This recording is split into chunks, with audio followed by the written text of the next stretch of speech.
Баршаңызға сәлем. Бүгін сіздермен екі түрлі қамырдан жасалатын дәмі өте ерекше және дәмді Наполеон тортының рецептісімен бөлісемін. Менімен бірге болыңыздар және каналыма тіркелуді ұмытпаңыздар. Алдымен 250 грамм сары майды ерітіп, үстіне 200 грамм ұнды саламыз. Жақсылап біркелкі болғанша араластырып қойып қоямыз. Енді екінші қамырымызды жасауға кірісеміз. Ол үшін алдымен ыдысымызға жұмыртқаны саламыз. Үстіне қаймақ саламыз. Қаймақ менде 20%. Үстіне тағы да шым-шым тұз саламыз. Венчикпен жақсылап араластырамыз. Үстіне аз-аздан ұнды салып қамыр илейміз.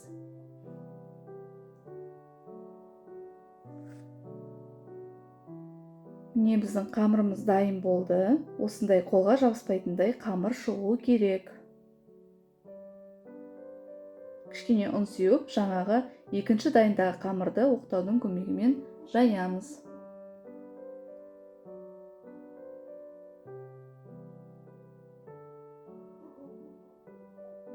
Қамырды онша қатты жұқа қылып жаймаймыз. Енді осы жайған қамырымыздың үстіне бірінші қамырымды салып күрекшемен немесе қасықтың көмегі арқылы жағып шығамын.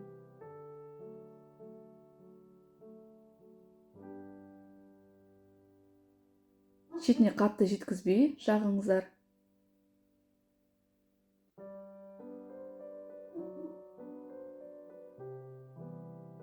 Жағып болған соң рулет секілді ораймыз.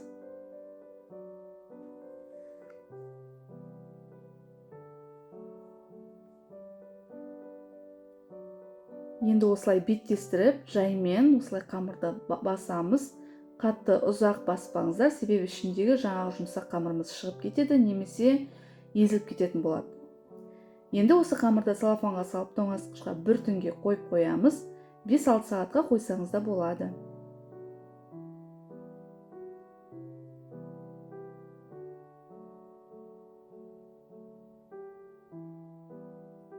Қамырымыз бір түн тоңазытқышқа тұрды. Енді оны кішкене жұмсару үшін шығарып қоямыз. Оған дейін торттың кремін жасаймыз. Ол үшін сүтімізді отқа қойып ысытамыз. Қайнатпаймыз, тек ысытамыз. Енді отымызды ең жайына қойып, ыдысымызды қоямыз. Жұмыртқаның сары уызын салып араластырамыз. Осылай үздіксіз араластыруымыз керек.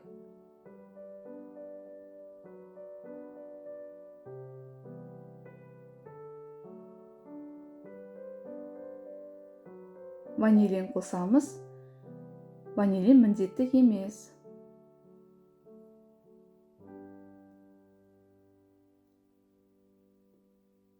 Тағы да араластырамыз.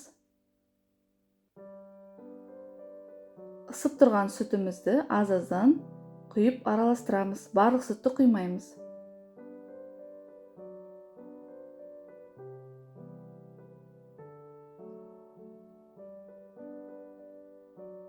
Міне мен екінші рет құйып жатырмын. Қалған сүтті артынан құятын боламын.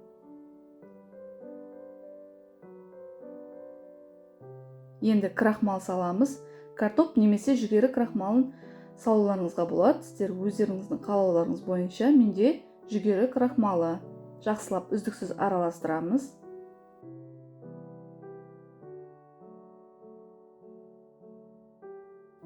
Енді үстіне ұн саламыз. Тағы да үздіксіз араластырамыз.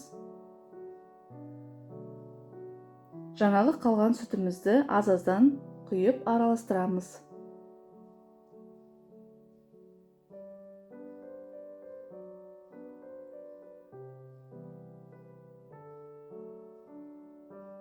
Біздің ыдысымыз ысыды, сондықтан үздіксіз араластыруымыз керек. Себебі біздің креміміз жабысып қалуы мүмкін. Креміміз қойылғанша 10 минуттай жай отта ұстап қайнатамыз.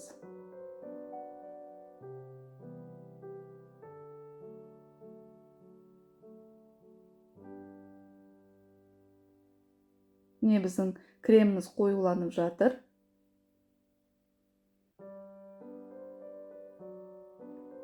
Крем дайын болды.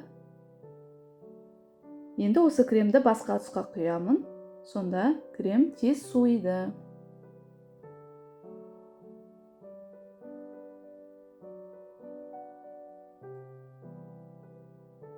Енді жаңа қамырымды осылай бірдей қылып 4 бөлікке бөлемін.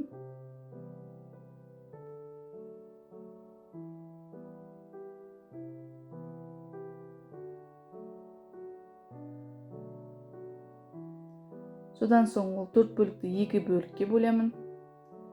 Тағы да бөліп осылай менде 11 қамыр шықты.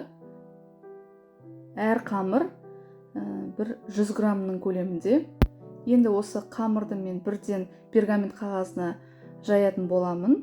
Сосын осылай үстіне тағы пергамент қағазын қойып жайсаңыздар, қамырыңыз оқтауға жабыспай жақсы жайылатын болады.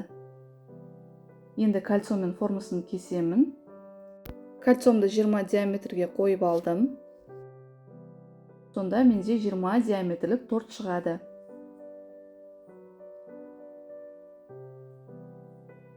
Дұрыс қиылмаған жерін осылай пышақпен тексеріп кесіп шығамын.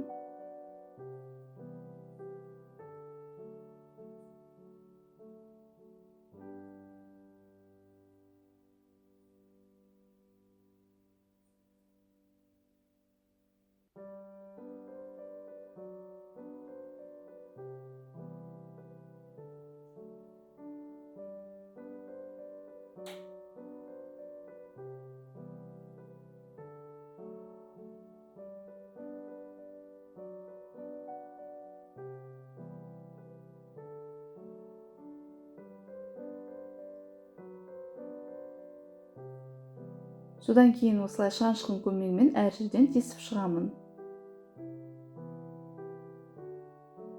Енді 180 градуста қызып тұрған пеште 5 минуттай пісіріп аламын. Не осылай қызарып піседі, осылай барлық қамырды жайып пісіріп аламыз.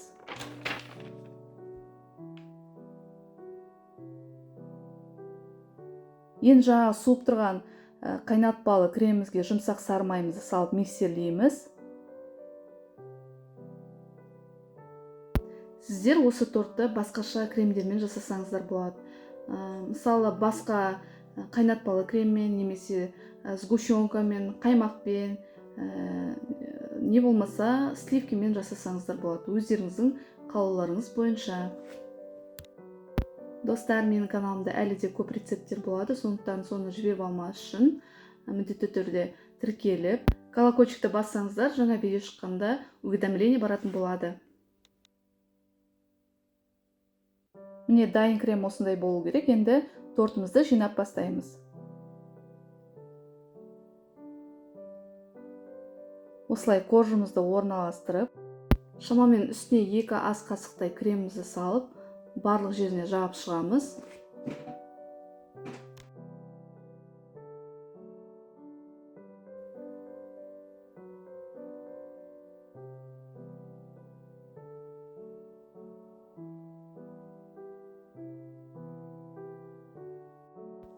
Дәл осылай барлық корждарымның арасына крем жағып шығамын.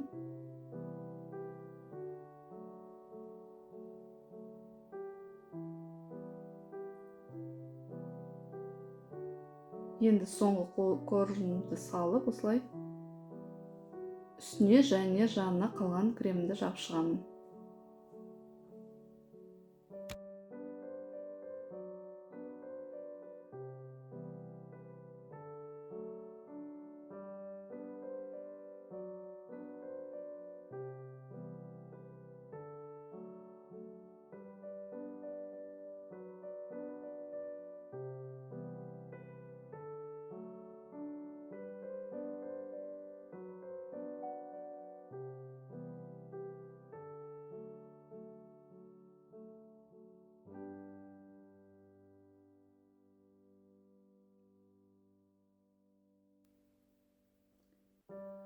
Енді жаңа торттардың піскен қалдықтарын осылай үгітеміз.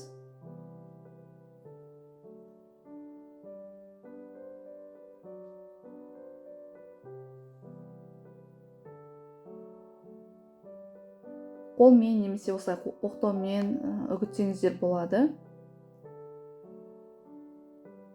Содан соң тортымыздың үстіне жанына сеуіп шығамыз.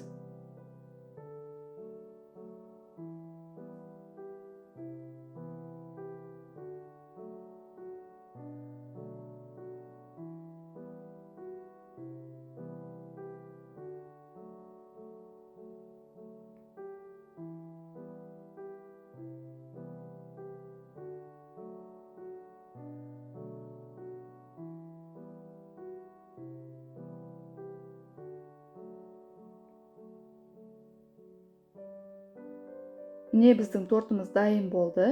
Енді осыны 6-7 сағатқа тоңазытқышқа қоямыз. Сонда тортымыз жұмсарып, дәмді болады. Міне менің тортым тоңазытқышқа 1 күн тұрды, себебі бұл туған күнге арнап пісірілген торт. Қазір сіздерге кесіп көрсетемін.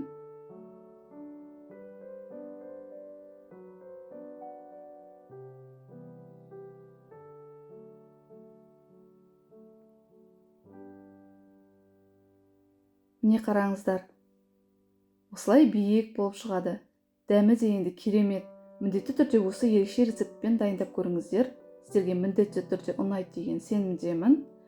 Менің видеом ұнаған болса лайк басып, комментарий қалдыруды ұмытпаңыздар. Сау болыңыздар.